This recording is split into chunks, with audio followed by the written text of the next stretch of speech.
नमस्कार विद्यार्थी मित्रांनो, आजच्या व्हिडिओमध्ये आपण 12 एप्रिल 2026 रोजी झालेला मुंबई कारागृहाचा पेपर पाहणार आहे आणि यामध्ये आपण सर्व मराठी व्याकरण आणि जीकेच्या प्रश्नांचा स्पष्टीकरणासह सराव करणार आहे। त्यामुळे जर तुम्ही पुढचे पेपर देणार आहात किंवा तुम्हाला मुंबई कारागृहाच्या पेपरचं स्पष्टीकरण पाहायचं आहे तर व्हिडिओ पूर्ण पहा आणि आवडल्यास व्हिडिओला लाईक करा। सुरुवात करूयात आजच्या प्रश्नांना। आजचा पहिला प्रश्न, भारतातील मध्य रेल्वेचे मुख्यालय कोठे आहे? या ठिकाणी काय विचारलं? मध्य रेल्वेचं। आता मित्रांनो, महाराष्ट्रातील मुंबईमध्ये काय आहेत तर दोन रेल्वे विभागांची मुख्यालय आहेत। कोणते कोणत्या? तर मध्य रेल्वेचं आणि पश्चिम रेल्वेचं। मध्य रेल्वेचं कुठं आहे? मुंबईतील छत्रपती शिवाजी महाराज टर्मिनस या ठिकाणी, म्हणजेच CSMT या ठिकाणी। ठीक आहे। त्यासोबतच दुसरं आहे पश्चिम रेल्वे। पश्चिम रेल्वेचं मुख्यालय कोणत्या ठिकाणी आहे? तर मुंबईमधीलच चर्चगेट या ठिकाणी। मग आपल्याला काय विचारले? मध्य रेल्वेचं, म्हणून या ठिकाणी पर्याय ए मुंबई असणार आहे। त्यासोबतच लक्षात काय ठेवायचं? आणखी एक कोणतं आहे तर पश्चिम रेल्वेचं मुख्यालय कोणत्या ठिकाणी? मुंबईतील चर्चगेट या ठिकाणी। प्रश्न क्रमांक 2, खालीलपैकी कोणती नदी महाराष्ट्रातील महाबळेश्वर जवळ उगम पावते? मित्रांनो, महाबळेश्वर जवळ एकूण 5 नद्या उगम पावतात। कोणत्या 5 नद्या आहेत? तर त्यामध्ये सर्वात प्रमुख आहेत कृष्णा आणि कोयना। त्यासोबतच त्यांच्या उपनद्या वेण्णा, सावित्री आणि गायत्री या देखील या ठिकाणी महाबळेश्वर जवळ उगम पावतात। कोणत्या कोणत्या नद्या आहेत? तर कृष्णा, कोयना, वेण्णा, सावित्री आणि गायत्री या 5 नद्या महाबळेश्वर जवळ उगम पावतात। आणि या ठिकाणी पर्यायामध्ये कोणतं नाव आलेलं आहे? कृष्णा आलेला आहे, म्हणून आपलं उत्तर पर्याय डी असणार आहे। कृष्णा नदी महाबळेश्वर जवळ उगम पावते। त्यासोबतच पहा, कोसी नदी कुठे उगम पावते? नेपाळमध्ये उगम पावते। नर्मदा अमरकंटक मध्य प्रदेश या ठिकाणी उगम पावते आणि ताप्ती ही मध्य प्रदेशमध्ये मुलताई जवळ उगम पावते। ठीक आहे। प्रश्न क्रमांक 3, खालीलपैकी कोणत्या वाक्यात सर्वनामाचा प्रयोग भाषाशिष्ट आणि संदर्भानुरूप योग्य आहे? या ठिकाणी पाहायचं आहे,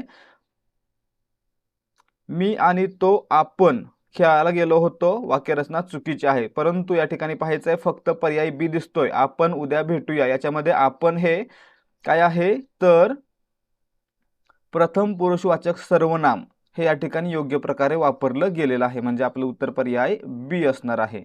प्रश्न क्रमांक 4, डोळ्यात तेल घालून या वाक्यप्रचाराचा योग्य अर्थ काय? डोळ्यात तेल घालून म्हणजे काय? तर अतिशय काळजीपूर्वक। लक्षात ठेवायचं आहे, डोळ्यात तेल घालून पाहणे किंवा डोळ्यात तेल घालून एखाद्याची काळजी करणे म्हणजे काय? तर खूप जास्त काळजी करणे किंवा खूप काळजीपूर्वक लक्ष ठेवणे। पर्याय बी।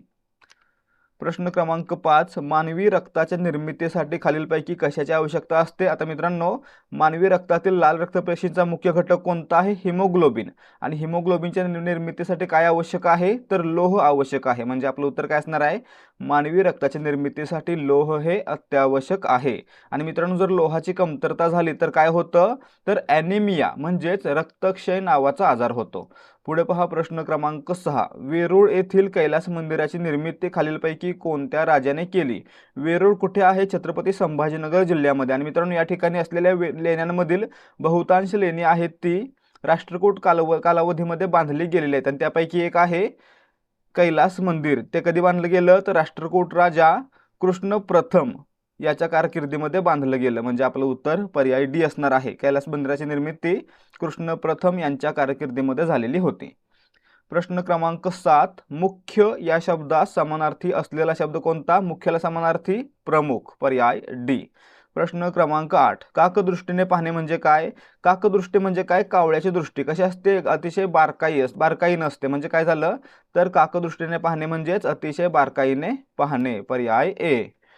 प्रश्न क्रमांक 9, त्याने अभ्यास केला पण पास झाला नाहीये। ते पण हे काय आहे मित्रांनो? पण हे या ठिकाणी न्यूनत्व बोधक उभयान्वी अव्यय म्हणून काम करतं, परंतु या ठिकाणी न्यूनत्व बोधक हा शब्द नाहीये। फक्त आपण लक्षात ठेवायचं, या ठिकाणी हे काय आहे तर अव्यय आहे। काय आहे? अव्यय, म्हणून पर्याय सी आपलं उत्तर आहे। प्रश्न क्रमांक 10, हरगंगेच्या काठी ही कादंबरी कोणी लिहिली आहे? मित्रांनो, हरगंगेच्या काठी ही कादंबरी आहे ज्योत्स्ना देवधर यांची, म्हणजे आपलं उत्तर काय असणार आहे? पर्याय ए। लक्षात ठेवायचं। प्रश्न क्रमांक 11, मी उद्या गावाला जाईन या वाक्यात उद्या हा शब्द कोणत्या प्रकारचा आहे? आता मित्रांनो, जाईन हे क्रियापद आहे आणि कधी जाईन असा प्रश्न विचारल्यानंतर येणारं उत्तर काय असतं? उद्या. मग उद्या हे काय दाखवतंय? तर क्रियापदाबद्दल अधिक माहिती सांगणारा शब्द. आणि मित्रांनो, क्रियापदाबद्दल किंवा क्रियेबद्दल अधिक माहिती सांगणारा शब्द काय असतो? क्रियाविशेषण असतो. आणि मित्रांनो, हे काय दाखवतोय? तर काल दाखवतोय, कालावधी दाखवतोय किंवा वेळ दाखवतोय. म्हणून याला काय म्हणायचं? कालवाचक क्रियाविशेषण, म्हणजे पर्याय बी. प्रश्न क्रमांक 12, महाराष्ट्र इंटेलिजन्स अकॅडमी कोणत्या ठिकाणी आहे? मित्रांनो, महाराष्ट्र इंटेलिजन्स अकॅडमी म्हणजेच MIA कोणत्या ठिकाणी आहे? पुणे या ठिकाणी आहे. पर्याय डी आपलं उत्तर असणार आहे. प्रश्न क्रमांक 13, खालीलपैकी कोणता शब्द विशेषण आहे? विशेषण म्हणजे मित्रांनो काय? तर नामाबद्दल अधिक माहिती सांगणारा अविकारी शब्द. मग या ठिकाणी पहा, या ठिकाणी सुंदर हा शब्द आहे. सुंदर हा शब्द काय करतो? विशेषणाचं काम करतो, म्हणजे पर्याय बी आपलं उत्तर आहे. धावणे हे काय आहे? धातू साधित नाम आहे. झाड हे काय आहे? तर हे देखील एक नाम आहे, विशेषण नाही. तसंच खेळतो हे क्रियापद आहे. प्रश्न क्रमांक 14, रक्ताचे पाणी करणे म्हणजे रक्ताचे पाणी करणे म्हणजे काय? अतिशय जास्त किंवा खूप जास्त मेहनत करणे. पर्याय सी आपलं उत्तर आहे. प्रश्न क्रमांक 15, वायफाय हे कशाचे संक्षिप्त रूप आहे? वायफाय हे मित्रांनो वायरलेस फिडेलिटीचं संक्षिप्त रूप आहे. वायफाय म्हणजे काय? Wireless Fidelity. पर्याय सी. प्रश्न क्रमांक 16, खालीलपैकी कोणत्या देशाकडून भारताने S-400 ट्रायम्फ हवाई संरक्षण क्षेपणास्त्र प्रणाली खरेदी केलेली आहे? आता मित्रांनो, जमिनीवर हवेत मारा करून शत्रूची क्षेपणास्त्र किंवा लढाऊ विमानं पाडणारं S-400 ट्रायम्फ हवाई संरक्षण क्षेपणास्त्र प्रणाली आहे ती मित्रांनो भारतानं रशियाकडून खरेदी केलेली आहे. म्हणजे आपलं उत्तर पर्याय डी.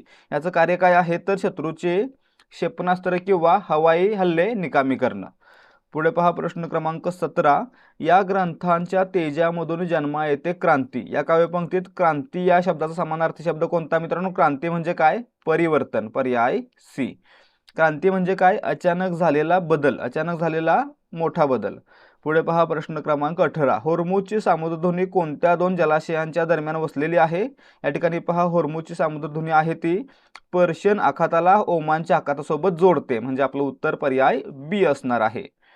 प्रश्न क्रमांक 19, आयरन डोम क्षेपणास्त्र संरक्षण प्रणाली खालीलपैकी कोणत्या देशाची आहे? मित्रांनो, ज्याप्रमाणे भारताकडे आता काय आहे?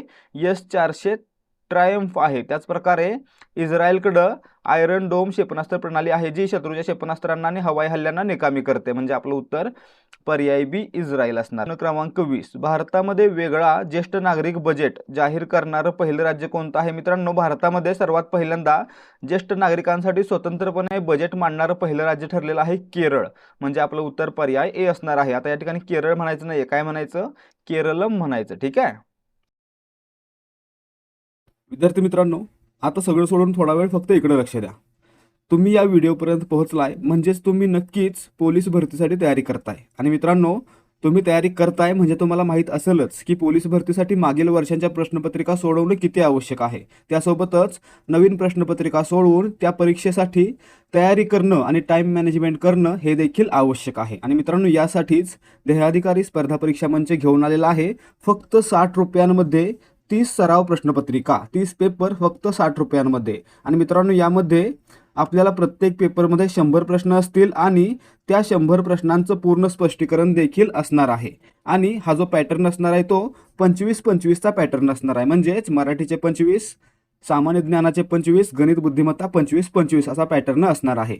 आणि त्यासोबत आपल्याला काय मिळणार आहे? तर आपल्या टेलिग्रामवर पेड चॅनलला जॉईन होण्याची संधी, ज्या चॅनलवर आपल्याला दररोज 200 प्रश्नांचा सराव करता येणार आहे. दररोज सरावासाठी 200 प्रश्न दिले जाणार आहेत. आणि मित्रांनो, हे सर्व प्रश्न असणार आहेत ते फक्त आणि फक्त पोलीस भरतीच्या पॅटर्नवर आधारित असतील आणि त्याच्यामध्ये जास्तीत जास्त प्रश्नांचा सराव करून घेतला जाणार आहे. त्यामुळे जर तुमची पुढे लेखी परीक्षा होणार आहे तर तुम्ही हा संच विकत घ्यावा आणि त्यासोबतच आपल्या पेड टेलिग्राम चॅनलला जॉईन व्हावं. हे सर्व मिळणार आहे फक्त 60 रुपयांमध्ये. जर तुम्हाला खरंच आवश्यकता आहे आणि चांगल्या प्रकारे सराव करायचा आहे तर नक्की खरेदी करा आपला हा संच. तर या ठिकाणी तुम्हाला जर याचा डेमो पाहायचा असेल तर तो मिळणार आहे 7517249119 या व्हॉट्सॲप नंबरवर. यावर व्हॉट्सॲप करा आणि डेमो फ्रीमध्ये पहा. तसेच जर तुम्हाला वाटत असेल की जे काही देऊ ते चांगलंच देऊ तर तुम्ही डायरेक्टली 9359686100 या नंबरवर पेमेंट करून त्याचा स्क्रीनशॉट आम्हाला पाठवू शकता. तुम्हाला लगेचच एकाच वेळी 60 PDF दिल्या जातील, ज्याच्यामध्ये 30 पेपर असतील आणि 30 त्यांचं स्पष्टीकरण असेल. आणि त्यासोबतच लगेचच टेलिग्राम चॅनलची लिंक देखील दिली जाईल, ज्याच्यामध्ये तुम्हाला दररोज 200 प्रश्नांचा सराव करता येणार आहे. प्रश्न क्रमांक 21. मुंबई पोलिसांनी गुन्हेगाराला अटक केली आणि त्यांनी नागरिकांना सुरक्षिततेचे आवाहन केले. हे वाक्य कोणत्या प्रकारचे आहे? या ठिकाणी पहा, मुंबई पोलिसांनी गुन्हेगाराला अटक केली, त्यांनी नागरिकांना सुरक्षिततेचे आवाहन केले. ही दोन वाक्य आहेत ती आणि या समुच्चयबोधक उभयान्वी अव्ययाने जोडले गेले आहेत. आणि मित्रांनो, समुच्चयबोधक उभयान्वी अव्यय आहे तो प्रधानत्व सूचक उभयान्वी अव्ययाच्या 4 प्रकारांपैकी एक आहे. आणि मित्रांनो, लक्षात ठेवायचं, ज्या ठिकाणी एक किंवा अधिक प्रधान वाक्य समुच्चयबोधक उभयान्वी अव्ययानं म्हणजेच प्रधानत्व सूचक उभयान्वी अव्ययानं जोडले गेलेले असतात, त्या ठिकाणी नेहमी संयुक्त वाक्य असतं. म्हणजे आपलं उत्तर काय असणार आहे? या ठिकाणी आणि हे समुच्चयबोधक म्हणजेच प्रधानत्व सूचक उभयान्वी अव्यय आल्यामुळे हे काय झालं? संयुक्त वाक्य झालं. जर मित्रांनो गौणत्व सूचक उभयान्वी अव्ययानं वाक्य जोडलं असेल तर ते काय बनणार? मिश्र वाक्य बनणार. हे देखील लक्षात ठेवायचं. प्रश्न क्रमांक 22. राजाचा पुत्र या समासाचा प्रकार कोणता? आता या ठिकाणी पहा, राजाचा पुत्र समास कोणता असतो? राजपुत्र. सामासिक शब्द कोणता? राजपुत्र. आता काय होतं? राजपुत्र, सूतपुत्र, कुंतीपुत्र या प्रकारे काय होतं? तर पुत्र हा शब्द कायम राहतो, परंतु बाकीचे शब्द बदलतात. म्हणजेच काय? तर दुसरं पद हे न बदलता आहे असं राहतं, म्हणजेच ते महत्त्वाचं आहे. आणि मित्रांनो, ज्या समासामध्ये दुसरं पद महत्त्वाचं असतं त्याला म्हणायचं तत्पुरुष समास. म्हणजे काय झालं? राजाचा पुत्र हा तत्पुरुष समास आहे.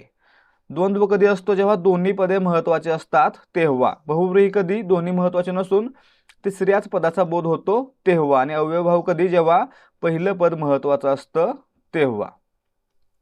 प्रश्न क्रमांक 23. पाणी पाजणे या वाक्यप्रचाराचा योग्य अर्थ कोणता? पाणी पाजणे म्हणजे हरवणे किंवा पराभव करणे, म्हणजे पर्याय बी आपलं उत्तर आहे. प्रश्न क्रमांक 24. गळ्यामध्ये गरिबांच्या गाजे संतांची वाणी, येथे कोणता अलंकार आहे? लक्षात ठेवायचं, ज्या ठिकाणी कवितेच्या चरणामध्ये काही ठराविक अक्षरांची पुनरावृत्ती झालेली असते आणि लय साधली गेलेली असते, त्या ठिकाणी लक्षात ठेवायचं अनुप्रास अलंकार असतो. उदाहरणार्थ, गळ्यामध्ये गरिबांच्या गाजे, ग ची पुनरावृत्ती झालेली आहे. मित्रांनो, यामुळे या ठिकाणी काय आहे? अनुप्रास अलंकार, पर्याय ए. ठीक आहे. आणखी उदाहरण पाहायला गेलं तर कोणतं? बालिश बहु बायकात बडबडला, काय होतं? ब ची पुनरावृत्ती होते, म्हणून या ठिकाणी देखील अनुप्रास अलंकार. प्रश्न क्रमांक 25. पिवळी क्रांतीचा संबंध कशाशी आहे? मित्रांनो, पिवळी क्रांती म्हणजे पीत क्रांती कशा संबंधित आहे? तेलबियांचं उत्पादन किंवा तेलाचं उत्पादन, म्हणजे पर्याय ए आपलं उत्तर आहे. खाद्यतेलाचं उत्पादन किंवा तेलबियाचं उत्पादन म्हणजेच पिवळी क्रांती, पीत क्रांती. प्रश्न क्रमांक 26. खालीलपैकी दात ओठ खाणे वाक्यप्रचाराचा योग्य वाक्यात उपयोग निवडा. दात ओठ खाणे म्हणजे काय? तर खूप रागावणे किंवा चिडणे. मग या ठिकाणी पहा, अपमान सहन न झाल्यामुळे अजय दात ओठ खात होता, म्हणजे काय? खूप चिडलेला होता, म्हणजे पर्याय डी मध्ये योग्य वापर झालेला आहे. प्रश्न क्रमांक 27. भारताने कोणत्या देशासोबत गरुड शक्ती संयुक्त प्रशिक्षण सराव केला? मित्रांनो, भारत आणि इंडोनेशिया यांच्यामध्ये गरुड शक्ती संयुक्त प्रशिक्षण सराव केला जातो, म्हणजे आपलं उत्तर काय असणार आहे? गरुड शक्ती, भारत आणि इंडोनेशिया. प्रश्न क्रमांक 28. उत्केला विमानतळाचे उद्घाटन कोणत्या राज्यात करण्यात आले? मित्रांनो, ओडिशातील उत्केला या ठिकाणी उडान योजनेअंतर्गत उत्केला विमानतळाचं उद्घाटन करण्यात आलेलं आहे, म्हणजे आपलं उत्तर काय असणार आहे? पर्याय ए, ओडिशा.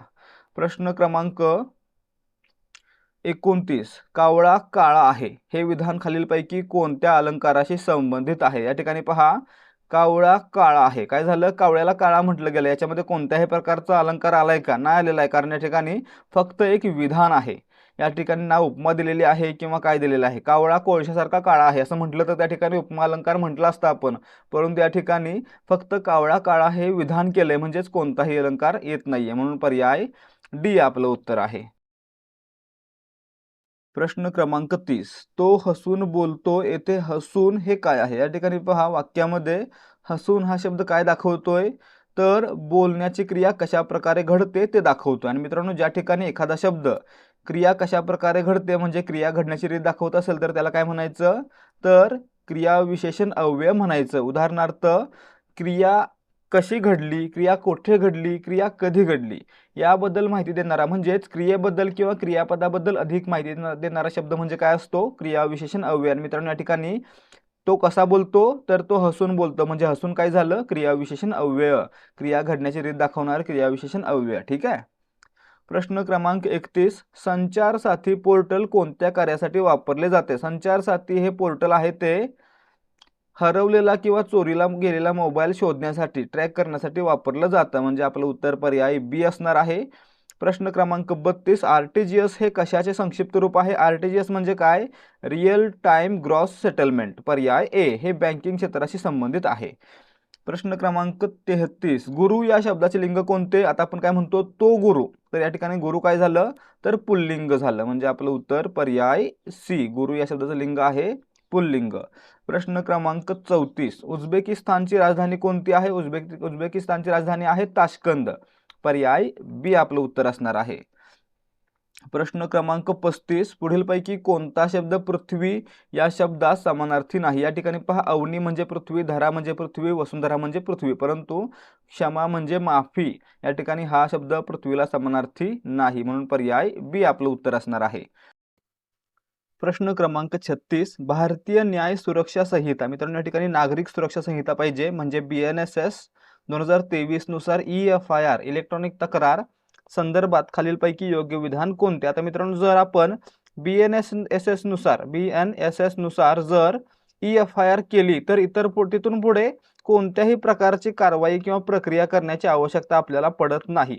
सर्व काम तिथून पुढे पोलिसांचं असतं म्हणजे या ठिकाणी EFIR दाखल केल्यानंतर कोणतीही पुढील प्रक्रिया आवश्यक नसते किंवा 3 दिवसांच्या आत सही करणं वगैरे असं देखील काही अनिवार्य नाही म्हणजे आपलं उत्तर काय असणार आहे? पर्याय सी. प्रश्न क्रमांक 37 भारतातील पहिली उपनगरीय रेल्वे कोठे सुरू झाली? 1925 साली मुंबई या ठिकाणी भारतातील पहिली उपनगरीय रेल्वे सुरू झाली होती म्हणजे पर्याय डी आपलं उत्तर असणार आहे. प्रश्न क्रमांक 38 4 शब्द जोड्या दिलेल्या आहेत त्यापैकी विशिष्ट 3 प्रकारे समान आहेत व एक वेगळी आहे ती ओळखा. या ठिकाणी पहा बेल्जियम युरो. बेल्जियमचं चलन काय आहे? युरो आहे. बरोबर. बांगलादेशचं टका हे देखील बरोबर. ऑस्ट्रेलियाचं ऑस्ट्रेलियन डॉलर हे देखील बरोबर. परंतु ब्राझीलचं काय आहे? ब्राझीलचं चलन आहे रियाल. या ठिकाणी काय दिलं? रुबल. रुबल कशाचा आहे? रशियाचा आहे म्हणजे या ठिकाणी ही जोडी काय आहे? चुकीची आहे म्हणजे पर्याय डी आपलं उत्तर आहे. लक्षात ठेवायचं ब्राझीलचं चलन कोणतं आहे? रियाल आहे आणि रुबल हे रशियाचं चलन आहे. ठीक आहे.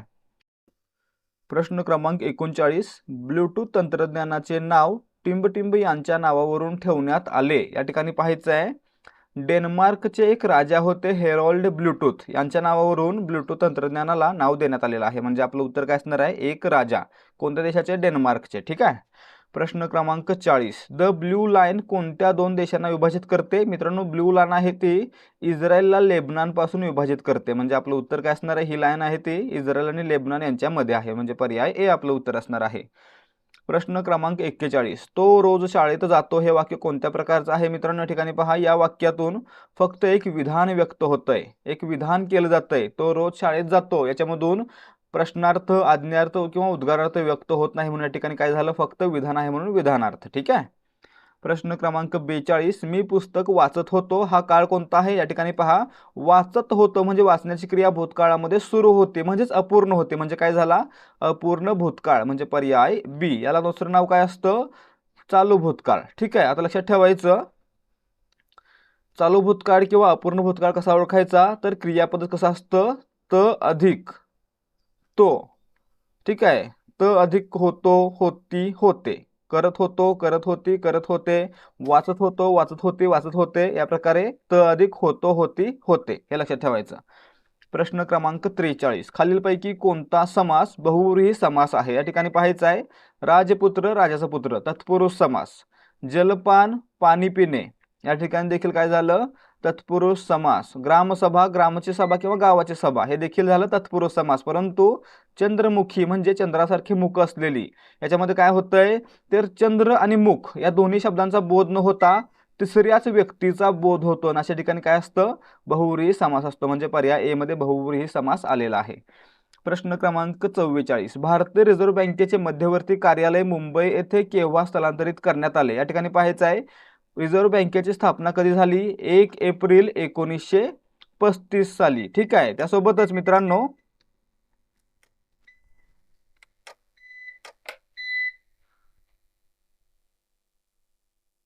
याचं मुख्यालय 1937 पर्यंत कलकत्ता या ठिकाणी होतं आणि 1937 साली ते मुंबई या ठिकाणी स्थलांतरित करण्यात आलं म्हणजे आपलं उत्तर काय असणार आहे?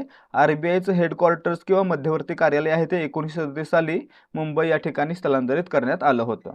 प्रश्न क्रमांक 45. भारताचे राष्ट्रपती राजीनामा कोणास देतात या ठिकाणी पाहायचं. राष्ट्रपती हे उपराष्ट्रपतींकडे आपला राजीनामा देतात, म्हणजे पर्याय सी आपलं उत्तर आहे. तर मित्रांनो, उपराष्ट्रपती हे राष्ट्रपतींकडे आपला राजीनामा देतात, हे देखील लक्षात ठेवायचं.